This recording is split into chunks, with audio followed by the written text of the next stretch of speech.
재판 관련해가지고 김홍국 교수님, 법원이요. 그러니까 선고하는 것만 생중계를 허용하기로 한 거죠. 변론은 아니고. 그렇습니다. 예. 선고의 장면들, 그동안에 이제 대법원의 이런 선고 과정은 2013년 2월, 그러니까 4년이 넘었죠. 예. 그 당시 대법원이 이제 그 규칙을 개정해서 대법원의 선고 과정은 그동안은 10번에 걸쳐서 10차례 생중계를 했습니다.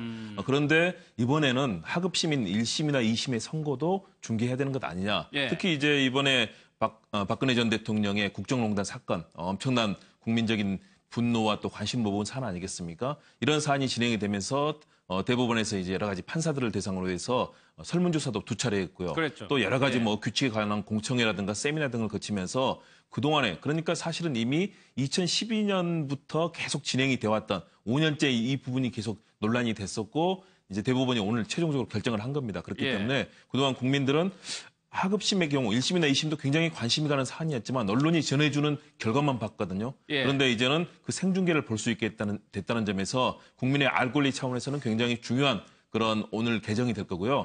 반면에 이제 피고인의 경우에는 본인의 명예라든가 프라이버시에 이 침해를 당한다라는 그런 주장을 하고 있는 부분이 있기 때문에 예. 그 부분은 이제 계속 아마 여러 가지 논의가 되고 실시지 과정에서 예. 여러 반영이 될 것으로 보입니다. 뭐 사익보다 공익이 우선한다라고 판단을 한 것 같은데, 그러면 선고만 중계를 한다. 그러면 그때 우리가 볼 수 있는 장면이 뭐가 있습니까? 그냥 판결문을 우리 헌법재판소 결정 선고할 때 많은 사람들이 그 TV 생중계로 예. 선고 내용을 들었죠.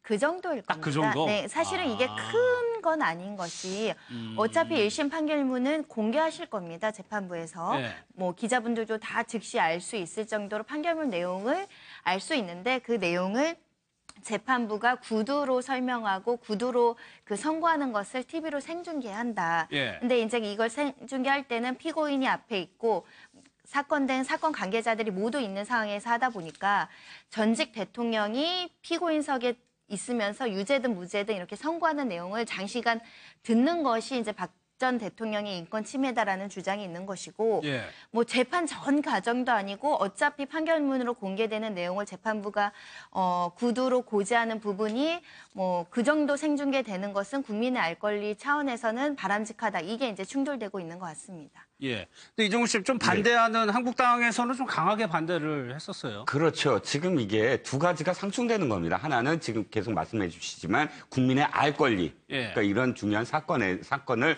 국민들도 알아야 한다라는 그 부분이 지금 고려가 돼서 물론 이제 그 공개 결정이 났지만 또 한 가지는 뭐냐면 형사재판 아닙니까? 형사재판이고 아직도 무죄 추정의 원칙 아니에요. 피고인이긴 하지만 그런데 이 피고인이라고 해서 아직은 판결이 나지도 않은 그 사람에 대해서 그 인권을 생각을 해야 된다. 그건 어떠한 사람도 마찬가지다. 대통령만이 아니고. 예. 그렇다면 중요한 재판일 경우 재판장이 허가하에 공개를 한다고 하지만 그 중요한 재판의 또 범위가 어떻게 되느냐. 예. 그것은 사회적으로 어쨌든 이렇게 여론이 여론 따라 움직이는 그러한 어떤 상황만 그러면 공개가 될 텐데 그럼 또 여론 재판 아니냐 하는 그런 비판도 그러니까 그런 우려도 비판이라기보다는 우려도 분명히 존재는 하죠. 알겠습니다.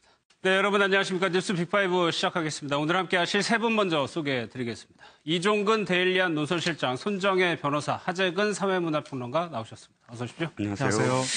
하룻밤 사이에 술값이 1,000만 원이 나왔다고 하면은 당연히 의심을 하게 되겠죠. 이종근 시장, 이런 일이 벌어졌어요. 네, 그렇습니다. 예. A씨, 그 대전에서 벌어진 일인데요. A씨가 술집에 가서 네. 이제 그 술집에 간 것까지 기억이 나는데 아침에 깨봤더니 어떤 여관이었다는 것이죠. 그리고 봤더니 자신의 통장에서 500여만 원이 사라졌다. 술값으로 지불이 된 알고 겁니다. 봤더니 예. 어저께 갔던 술집에서 자신의 이 카드를 이용해서 자기가 자고 있는 여관에 갖다 놓고 예. 지갑에서 카드를 뺀 다음에 500만 원을 갖고 갔다는 얘기죠. 그래서 가서 항의를 했더니 당신이 어저께 먹은 술값이다 하면서 500만 원을 술값이라고 하면서 사진까지 보여줬다는 거예요. 양주 병이 있는 사진. 예. 그러니까 완전히 사기를 당한 것이죠.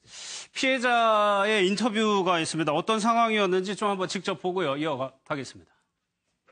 처음에 일어날 때는 완전히 피투성이 있었어요. 머리가 깨지고 그래서 이제 저기 화장실 갔는데 못 일어나겠더라고. 몸이 무거워갖고 아예 몸을 가는지도 가는 수가 없고 문자 보니까 돈이 나간 게 한 500만 원이 넘게 나갔더라고요.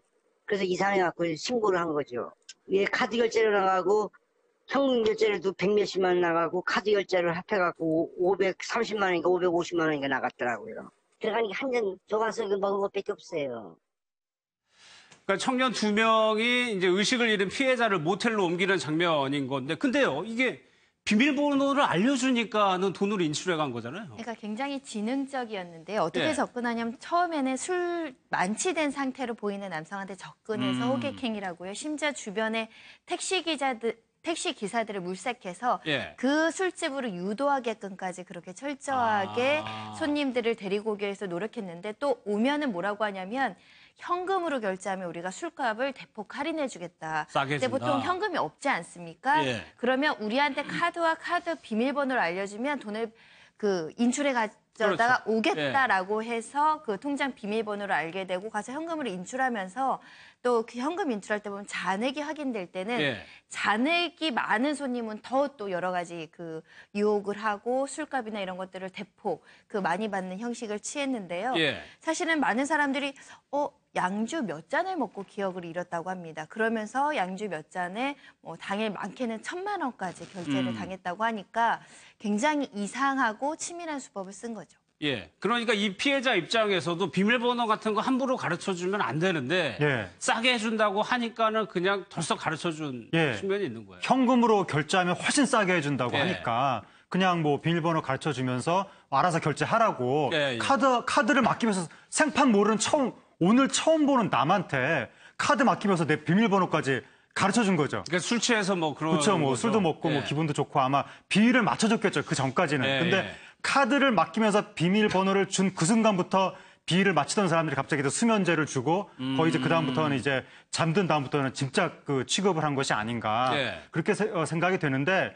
이게 거의 옛날부터 항상 있었던 고전적인 범죄 수법인데 그렇죠. 예. 그 밤거리에 혼자 술 취해서 이렇게 가는 남성이 있으면 항상 그 남성을 노리는 좀 이상한 사람들이 있어서 예. 또 그 사람들을 대상으로 이른바 뭐 삐끼라고 해가지고 예. 호객 행위를 해서 술집으로 어디로 막 데려간 다음에 이상한 양주 먹이고 술값 막 바가지 씌우고 아니면 또 이 클럽 같은 데서 어떤 여성이 또 접근을 해가지고 밖으로 나가자고 한 다음에 그 앞에 있는 다른 술집 가도 될 텐데 굳이 그 여성이 내가 아는 술집이 저기 있으니까 거기 바 같이 가자고. 그게 꿰어내는 거죠. 네, 그런 식으로 해서 또 술값 뭐 수백만 원 폭탄 먹이고 돈 없다 그러면 또 막 협박하고 이게 이제 고전적인 수법인데 요 사건 같은 경우에는 그러한 일반적인 호객행위 더하기 또 놀라운 것이 택시 기사들까지 거기에 조직적으로 그러니까요. 공모가 돼가지고 택시 기사 손님은 이제 처음부터 이상한 데로 갈 의사가 없었고 그냥 예. 집에 가려고 택시를 탔는데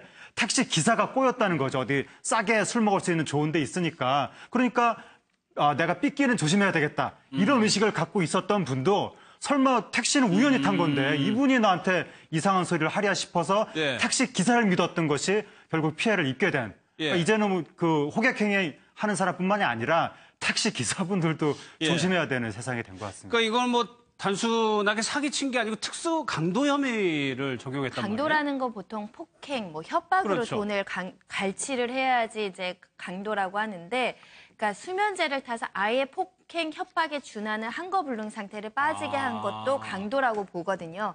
약물이나 수면제를 타서 그 사람 완전히 쓰러뜨린 다음에 돈을 뺏었다고 보기 때문에 강도고 여러 명이서 같이 했기 때문에 특수강도로 굉장히 엄하게 처벌하는 건데 예. 이 사람들이 또 조직적으로 움직인 게 뭐냐면 항의하는 손님이 분명히 있지 않겠습니까? 그렇겠죠. 바닥에서.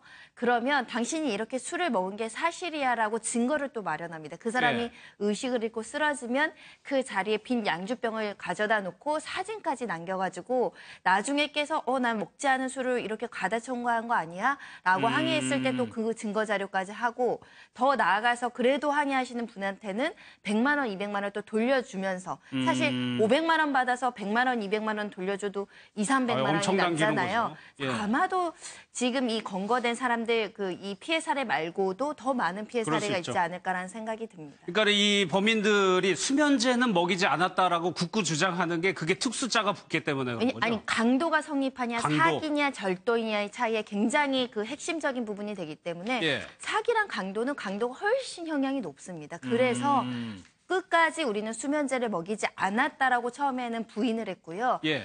수사가 진행이 되면서 여러 명의 피해자가 등장하고 수법이 똑같고 양주 몇 잔을 잃고 기억을 잃었다는 진술들이 나오니까 마지 못해서 마지막에 자백을 했는데 그 수면제를 먹인 것 때문에 강도죄로 처벌되게 됐습니다. 알겠습니다.